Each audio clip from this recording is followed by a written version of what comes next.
Boys and girls, we're back. Even though there was a 2-day delay, happy 1-year anniversary to all my ZZZ enjoyers. Now, this is a bit sentimental for me just because ZZZ is one of the big reasons I started content creation. I never really thought I'd be in this position, but I just want to say a really big thank you to all my supporters, all of my subscribers, and everyone who watches my videos. Let's keep it going. But let's just forget about all that right now. We're only here for one thing, and that is Yixuan. Now, I'm not going to talk too much about whether she is the prophesized Miyabi killer or not. I'll have a time-stamped section of the video where I do give my opinion on that, so feel free to skip to that. But right now, it's all about pulling for her. So let's have a look. We have a substantial amount of polychromes. My main goal right now is just to get one copy of her and then the Wenjin as well. But I think in terms of Mindscapes, for me, I will probably be going for M2. But M1 is also a good stopping point, I would say. But ultimately, I mean, I love her character design. I'm going to probably get M2 for her. So yes, without further ado, let's get one copy and then the Wenjin, shall we?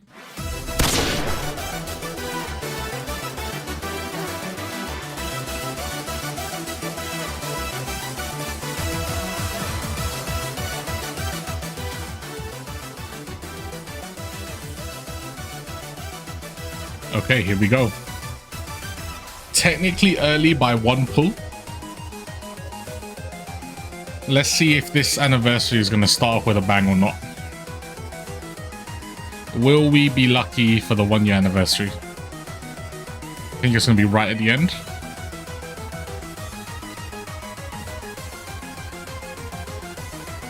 Oof.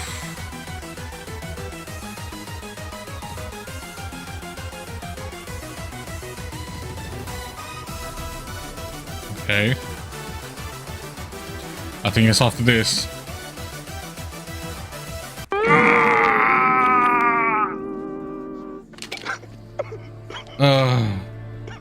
New year, same me. Oh, no. Feels bad. Feels terrible. Hey, I mean, it was theorized that she may be getting buffed, so not the worst thing in the world, I guess. Well, that's not what we wanted to see.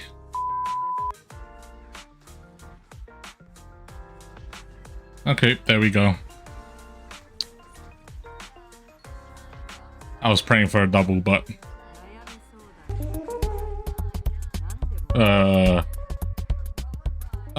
mean, well, that's not what it's supposed to. 6 speakers, bro. 6 speakers. Yes, this anniversary is off to a fantastic start. Crazy. Let's do this.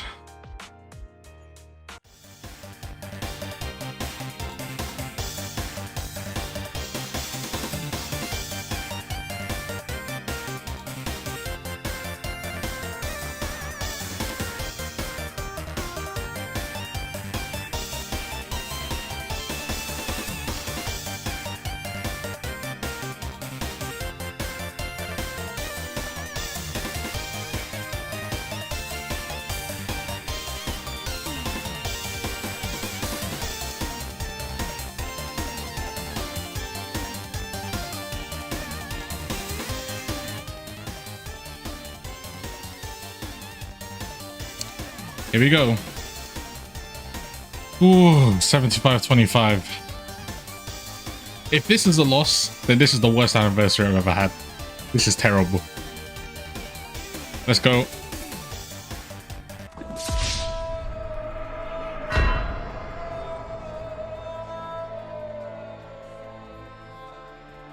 This is not real.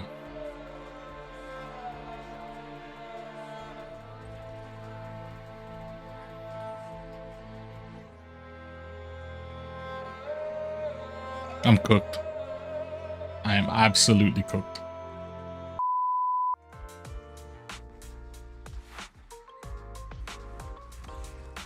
Okay. I mean, a little early. Oh, I swear. New year, same me. Pain. Absolute pain. Okay, so after a very, very, very painful pulling session, we have her and her Wenjin. Now it comes to building her. This is going to be rough because she has a new set, and that's really the only option you have. So yes, I will catch you when she's built in a bit. Boys and girls, we are finally done. This has been one of the most difficult building sessions I've ever had to do, primarily because she is a completely new type of character. So other than her skills, nothing was pre-farmable. So I had to use a lot of resources to essentially bring her up to max level. But overall, I'm pretty happy with the build, I'm not gonna lie. And I mean, she looks fantastic in this skin. But that's besides the point. Let's take a look at her, shall we? And I present to you my Yixuan build. Now, there is a little room for improvement for sure. I would love to get this to 200. But overall, I'm really happy, especially for like day 1, day 2 off the rip. I'm super, super happy with this. Now, let's talk about the stats because she is a very unique character. Her stat sheet has a lot more stuff than other ones do. So the first one is obviously HP. HP is going to be her main dump stat. Much like how attack is the dump stat for a lot of other characters, HP is hers. Now, this is not to say that attack is completely useless. It's not, because this stat here, sheer force, also scales off attack, but she's unique in that HP is also something that she can use to scale sheer force. So you want a ton of HP. Realistically, you should be aiming for anything between 16 to 18k. Anything more than that is really, really nice, but this is a great level to be at. Crit rate, crit damage, of course, you're going to want these. Crit rate, I mean, this looks really low, but realistically, it's actually 85%. We factor in the 10% from my M1, we factor in the 20% from my Wenjin, and then the final 12% from the 4-piece disc. That brings us up to 85%, which is really more than enough. This can obviously be improved moving forward, but for right now, it's perfect. Crit damage, yeah, 109%. I really can't complain.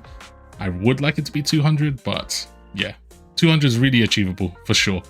But yeah, you're going to be looking more for around 140, 160. That's a really good range to have. Now, anomaly, mastery, and proficiency, you don't really care about. Sheer force, this is essentially your damage stat, or what attack would be. You don't really need to think too much about it. This is perfectly fine. Anything above like 2.1k is enough. And there's adrenaline accumulation. You don't really need to think about this. She has a unique energy like resource. She doesn't generate energy like other people do. It just takes over at time. So, and using her skills and stuff like that. So she's just a bit different. Okay, now let's talk about the skills, shall we? Obviously, you're going to be maxing out the core skill. It gives HP, which is great, and crit rate as well. So a lot of good stats here. You really want to level this up. In terms of priority, it's going to be your EX special, your ultimate, basic attack, and then these ones, you can level them up too. There's actually no reason not to. But yeah, these ones can stay a little bit lower. Okay, now let's talk about disc drive, shall we? Unfortunately, for a lot of people, there is only one set you can really use as your 4-piece, and this is the Yunkai Tails. It's a purpose-built set specifically for her, so there really are no other options you could really go for. I would not recommend it. Just take the time, farm this one out, and yeah, if you have this character, this is the only one you're gonna have. The 2-piece options, you do have a couple. Now, obviously, the classic Woodpecker if you need crit, and then if you don't need crit, Branch and Blade Song is the obvious pick, right? 16% crit damage. The other option you have would be the anomaly, no, the corruption, 10% corruption damage. That is also an option. Be Chaotic Metal, you can go this, but realistically, I would only really consider Woodpecker and Branch and Blade Song. And those are your options. So let's talk about the actual showcase. Like, let's have a look at my actual disc, right? As you would have already seen, this is a pretty insane piece. 4 rolls into crit damage. Now, all of the other stats are not necessarily dead, but crit rate is nice. But yeah, I can't complain about this one. This one, now 3 rolls into crit rate is really, really good. Unfortunately, 2 dead rolls into anomaly proficiency. I do have a really crazy branch and blade song piece if I can replace this one, which has 3 rolls into crit rate and 2 into crit damage, which would push me over the edge for sure. So we'll have to see with that one. This one, not too bad actually. This is a really good, no dead stats at all. Crit damage, crit rate, and then HP as well. Do not like skip out on HP. This HP roll, the percentage HP is really, really good. So just think of it as attack percent. You're going to want this. It's not a dead roll at all. This piece I rolled like on day 1 essentially. I just had this one laying around, rolled it. Essentially really, really good. You know, almost perfect. If it didn't have anomaly proficiency, if this rolled into like HP or the crit rate, this would be a SSS god tier piece for sure. Now this one, realistically, is probably my worst piece. Now, obviously it doesn't have crit rate, but I'm at a point where crit rate is nice to have, but I don't really need crit rate that much, being at 85% with just what I have right now. Pen ratio is really useless on this character. You don't need pen at all because sheer force as a damage type ignores all defense anyways, so you don't need any penetration at all. For this 5, you only really have 2 choices. It's going to be ether damage, and then slightly worse is going to be HP. You don't really want to go attack, it's not worth it. So yeah, and obviously for this 4, I recommend crit damage, but obviously if you need more crit rate, you're going to choose crit rate, etc, etc. This is completely swappable as standard really. And lastly, this 6, your only real option is HP, 30% HP. This is the one piece that took me everything I had to get, and it's not even really the best piece, but 3 rolls into crit damage, I really can't complain. So all the room for improvement is definitely here. We could get more crit rate, etc, etc, but honestly, for like day 2 we're at right now, I'm really happy. Let's quickly talk about Wenjin's and Mindscapes, shall we? Unfortunately, she is a completely new character of Rupture type, so there is only one S rank Wenjin that is available, and it is absolutely insane. 30% HP, everything she wants, a massive 20% crit rate from here, and then just a whole bunch of other stuff completely for free. It's like, there really is no other option, you know. You can go with these ones, but they are just significantly worse. If you don't even have this, then realistically the only other options you have are just like pure stat sticks. So something like Steel Cushion, you know, gives you the crit rate, but you don't get any of the special like stats or anything from it. Nothing really works. You're just going pure stat stick, and they're just all significantly worse, around like 25 to 30% worse. So yeah, her Wenjin is really the only main pick. In terms of Mindscapes, Mindscape 1, super good actually, really comfortable, 10% additional crit, and you get a lot more adrenaline build up, which is really nice. So I can't fault this one. It's pretty damn good. M2 is more damage. If her kit is already not complex enough, they added in another button to press essentially. So obviously there is defense ignore. After you ult, you extend the stun duration even more by another 3 seconds. And then essentially after you ult and after you use all of your EX specials, you can use EX special again to trigger another big move to deal like 1200% of sheer force. So yeah, more buttons to press. A really good stopping point really. And obviously M6 is do double damage. She's absolutely broken at M6, unsurprisingly. But the truth is, if you had to pick between Mindscapes or the Wenjin, it's Wenjin every single time. Wenjin just provides too much value to not pick up. And to be honest, if we're going to talk a bit about the future, I would say Wedjin and then Jufufu is worth more than getting the Mindscapes. But that's just my opinion, so take that with what you will. Okay, let's quickly talk about teams. Now, there really is not much to really talk about because all of her teammates and options theoretically are not really out yet. She doesn't have a perfect team per se. But right now, your best teammate is obviously going to be the Panda and Yihu. And then as a support, you're just going to want Astra Yao as always. But like I said, there's nothing... Jufufu's not out yet, and there is no specified support specifically for her. A sheer force support, essentially. So, yeah, we're in a little bit of a weird spot. But other options, and the option which I will be going for because I really do not want to spend resources building the Panda guy, is I'm just going to run Trigger as my stunner, and then I'll have Astra Yao, of course, as well. But those are really your only options. You know, if you're a free-to-play player, for sure, I would 100% build this guy because he's really good. He is really good for her. Now, before I wrap this up, I did promise that I would have a little discussion about whether she is the Miyabi killer or not, or how she really fares against Miyabi in general, because there's a lot of talk about that. My opinion is pretty simple. From a pure numbers perspective, they are pretty equal. Now, Miyabi is just so comfortable to play. She's super easy to play, and all of her teams have been figured out. Her best team, the Quickswap team, does incredible amounts of damage. However, when you look at Yixuan, she is a much more complex character. Now, she's not the hardest thing in the world, but she's definitely not as comfy as a Miyabi would be. Miyabi is so simple to play.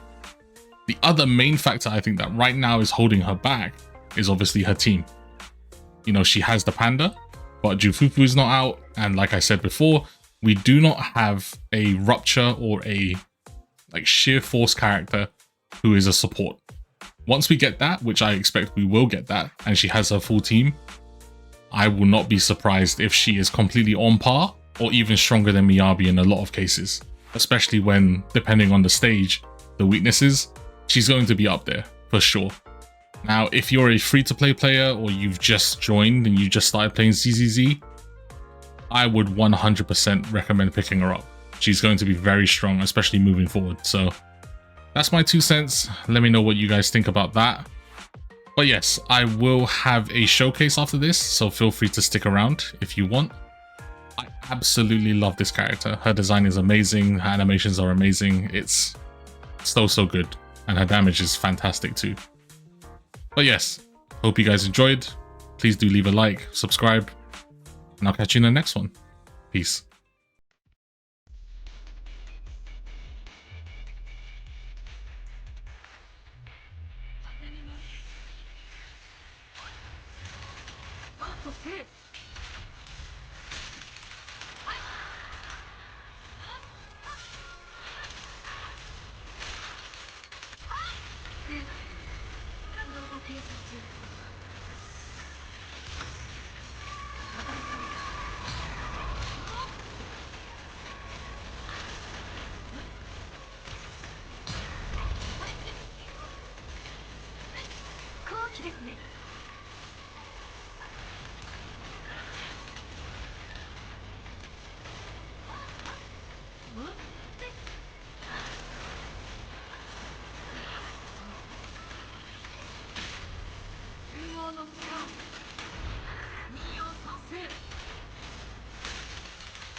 狙撃の心情は一撃必殺。